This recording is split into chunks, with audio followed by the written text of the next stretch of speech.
चलो सुनाता हूँ आज क्या प्यार की एक कहानी। अरे अरे अरे, कुछ तो बहुत हुए हो गए। ऐसी कोई कहानी नहीं सुना रहा हूँ मैं। चलो क्या सुनेंगे फिर हम लोग पढ़ता है आज फेडरलिज्म। क्यों पढ़ेगा? क्योंकि पढ़ेगा इंडिया तभी तो बढ़ेगा अमेरिका कनाडा। चलो, तो फेडरलिज्म क्या होता है सुन के अच्छा लगेगा।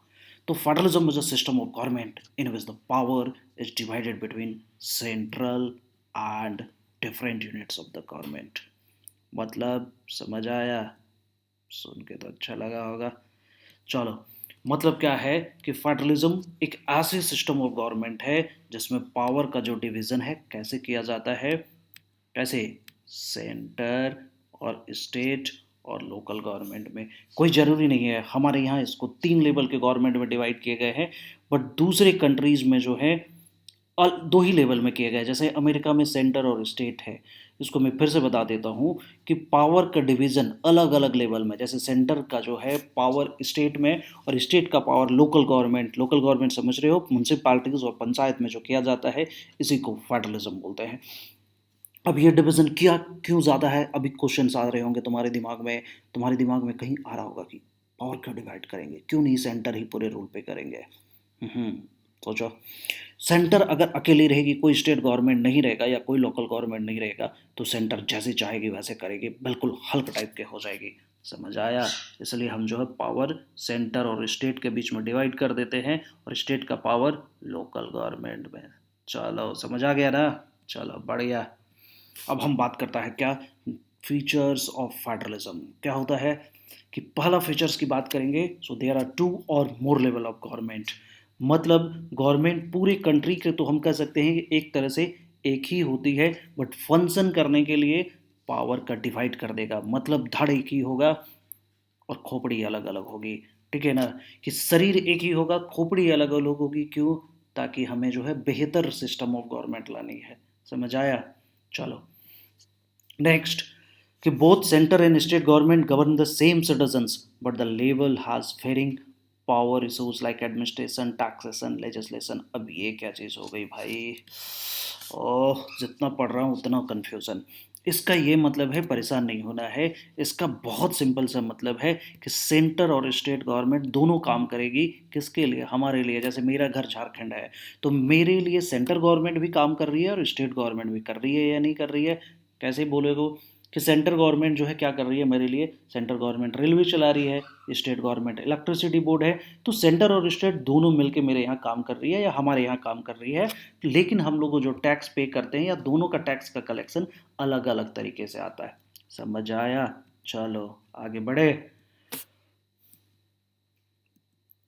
नेक्स्ट, कि constitution guarantees the authority of each states. अब मतलब क्या है कि सपोज स्टेट गवर्नमेंट है या सेंटर गवर्नमेंट है, तो दोनों के जो पावर्स होंगे इसकी गारंटी कौन करेगा? ऑब्वियस सा चीज़ है, कंस्टिट्यूशन करेगा। तो फेडरलिज्म में ये चीज़ आती है कि कंस्टिट्यूशन यहाँ पे है एज अ पेरेंट्स। ठीक है? कि किसी भी तरह की कोई प्रॉब्लम होगी तो कंस्टिट्यूशन स्टेट गवर्नमेंट को बता रहे कि भैया we are before you, okay don't worry about that. तो कंफ्यूजन है किसके लिए? कि जो भी स्टेट गवर्नमेंट या सेंटर गवर्नमेंट डिसीजंस ले रही है उसको सुनने के लिए। चलो आगे बढ़े। Next, any single tier of government doesn't hold the authority to change or alter the fundamental power of the constitution of a federal country, but an agreement will be needed from both sides to modify any such fundamental powers or right। बिल्कुल समझ में नहीं आया होगा।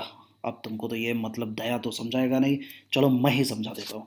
तो इसका मतलब ये हुआ कि जब कंस्टिट्यूशन हमारा बना, तो कंस्टिट्यूशन जो है हमारा सलमान खान की तरह नहीं होता है कि एक बार जो मैंने कमिटमेंट कर दी फिर मैं खुद की नहीं सुनता। ऐसा नहीं होता।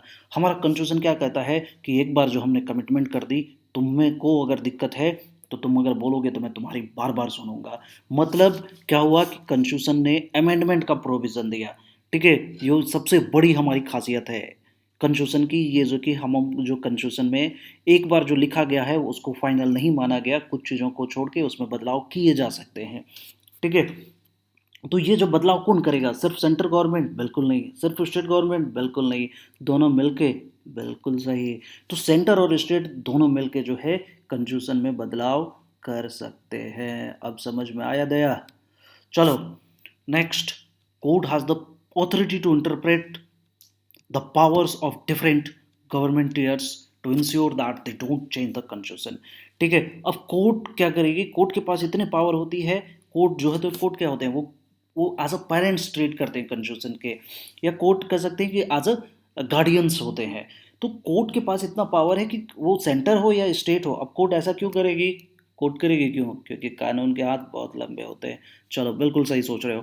क्योंकि कोर्ट के पास पावर होता है कि वो किसी भी गवर्नमेंट हो, चाहे वो स्टेट गवर्नमेंट हो या सेंट्रल गवर्नमेंट हो, उसको इंटरफेयर कर सकती है कि भैया तुमने ऐसा क्यों किया, तुमने ऐसा क्यों किया। ठीक है ना, समझ आ रहा है? नेक्स्ट, चलो, कि कंफ्यूजन बताता है कि भैया किसको कितने पैसे कहाँ से कमाने हैं। ठीक है, कि confusion specify source of revenue for both levels of government. इसका मतलब क्या हुआ कि कंफ्यूजन बताता है कि सपोज इलेक्ट्रिसिटी बिल आ रहे हैं, तो ये सेंटर को जाएगा या स्टेट को जाएगा। रेलवे में टिकट बेचे जा रहे हैं, ये सेंटर को जाएगा या स्टेट को जाएगा।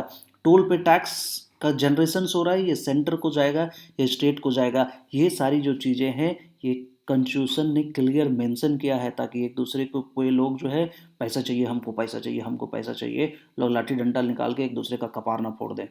समझ रहे हो ना? इसलिए कंफ्यूजन में इन सारी चीज़ों को क्लियर मेंशन किया। चलो, समझ आ रहा है तो चैनल लाइक करो, सब्सक्राइब करो, और खुश रहो, क्या पता कब तुम्हारी शादी हो जाए। चलो, टाटा बाय बाय, खत्म।